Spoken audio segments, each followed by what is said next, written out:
When you look at your Unity script, you see these green lines and you might wonder, what are they? They are called comments. What does a comment do? It literally does nothing. You might say, what's the point? Let me give you an example. Imagine you have 5 Debug.log in your start method, which are 1 to 5 respectively. Right now, if you run your script, you see 1 to 5 in your console panel. Look, 1 to 5. But for some reason, you don't want to see 2, 3, and 4. You simply comment them by adding 2 slash at the beginning. And when you do this, they become comment and Unity doesn't run then. Now we only see 1 and 5. Moreover, if you want to comment more than one line, you don't have to add 2 slash at the beginning of each one of them. You can simply write a slash and a star at the beginning of the part you want to comment, like this, and write a star and a slash at the end of it, and everything in the middle will become a comment. The second reason we use comments, which also is the main reason, is adding explanation. Tell other programmers or remind yourself what does this part of code do. For example, before void start we have a comment that explains what does void start do. It is called before the first frame update. And the same goes for void update. We have a comment that explains update is called once per frame. Previously, I explained and talked about functions and variables. Now let's make a very simple program using variables and functions. Let's create a variable, a string, name which equals to Bob Ross. Why Bob Ross? Why not? Then we create an integer, int, name it age, age equals 53. And of course, age is an integer because I've never heard somebody says, hey, I am 7.2 years old. He is 0.1 years old. Age is always an integer number, like 53. And then we create a float variable and we call it height, which equals to 1.8f. Don't forget f because this is a float variable and all float variable must have a f at the end. Then we create a bool and call it is a legend, which is equals to true. Of course, Bob Ross was and is and will be a legend forever. Now we have created variables. Let's create a function. We start our function with a void and the name of our function, Bob Ross, open and close parentheses and open and close braces. And now we write our code here. Let's write Debug.log. We are going to use the variables we wrote here in our functions. We start by writing a quotation, hi, comma, my name is. Now we're going to use the string variable name in our Debug.log. But the problem is, if we paste the name here, look, I'm going to copy it and now paste it here. The name, the variable, turns into a text. And if I run the program, the only output I see is hi, my name is name. How are we going to solve this problem? It's very easy. Simply put the variable out of the text area after the quotation. But as you can see, Unity doesn't accept it. It says you can't put a variable directly after a text. We say, okay, we put a plus in the middle. And the problem is solved. Easy peasy lemon squeezy. And now put a semicolon at the end.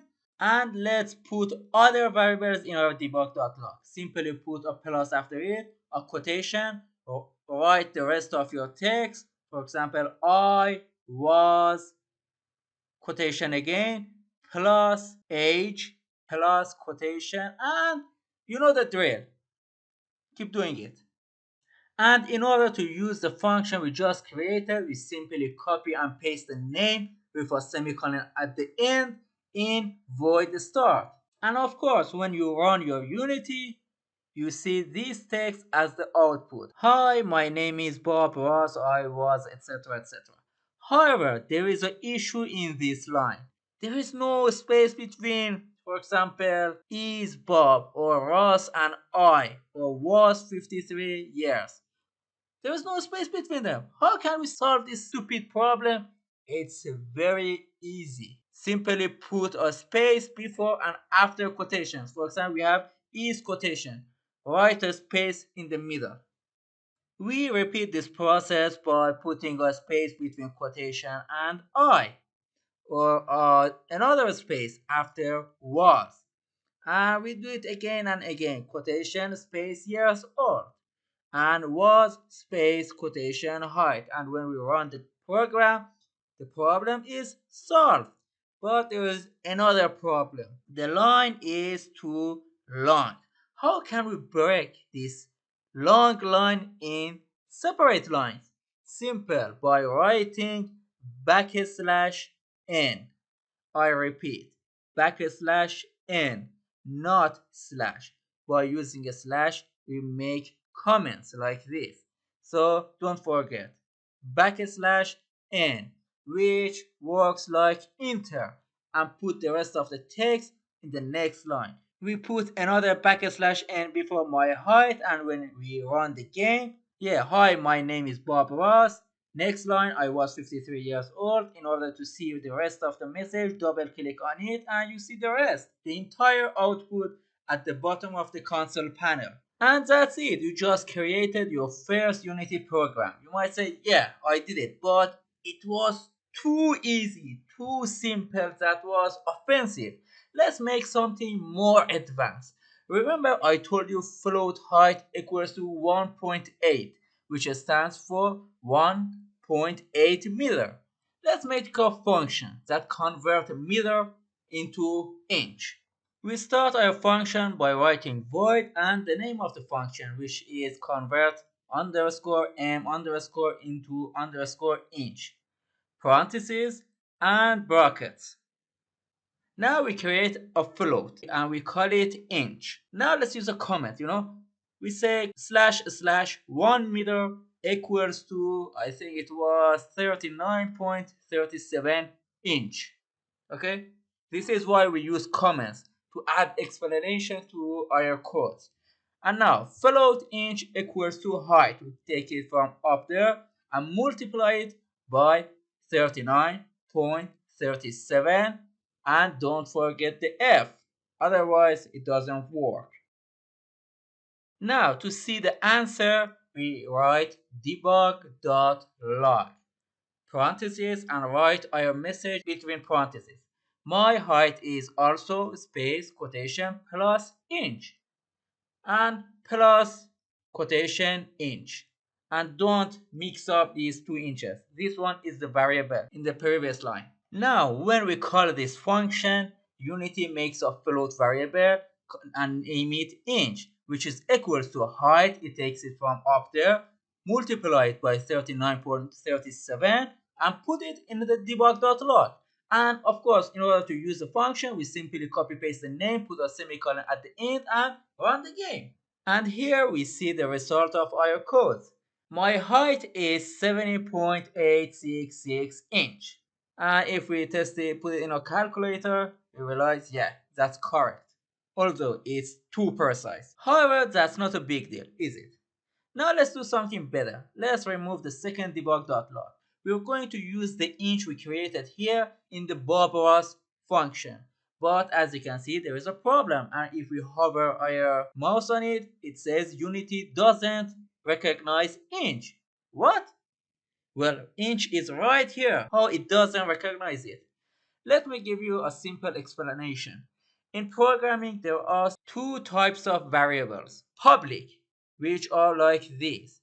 Variables that all functions have direct access to them. Start, update, Bob Ross, convert m.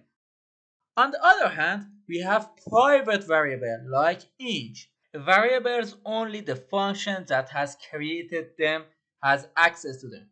In this case, float inch is a private variable for convert m, and only convert m can use this variable. Now you might say, what should we do? There is a private variable that we need to use it in Bob Ross, which is impossible for now. Well, let me give you an answer. Remember I told you you need to put a void at the beginning of your function? Do you want to know why? Void represents the result of your function.